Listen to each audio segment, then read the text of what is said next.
ദൈവത്തിന് ഒട്ടും ഇഷ്ടമില്ലാത്ത സ്വഭാവമാണ് ന്യായീകരണം.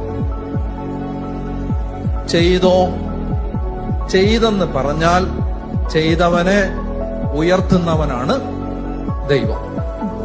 ഞാനൊരു ഉദാഹരണം പറഞ്ഞുതരാം. നിങ്ങൾ തെറ്റിച്ചെടുക്കരുത്, നല്ല അർത്ഥത്തിൽ എടുക്കണം. യാക്കോബിന്റെ മക്കളിൽ ഏറ്റവും വൃത്തികെട്ടവനായിരുന്നു യൂദ. ആര്? ഏറ്റവും വൃത്തികെട്ടവൻ. എന്നാൽ പാറ്റൻ കൈമാറിയപ്പോ ഈ കൊടരുതാത്തവന്റെ കയ്യിലോട്ട് കൊടുത്തേ. എന്താ അവന്റെ ഗുണം? ഒരവസരം വന്നപ്പോ അവൻ അനുദപിച്ച് തെറ്റ് തിരുത്തി തിരിച്ചു വന്നു.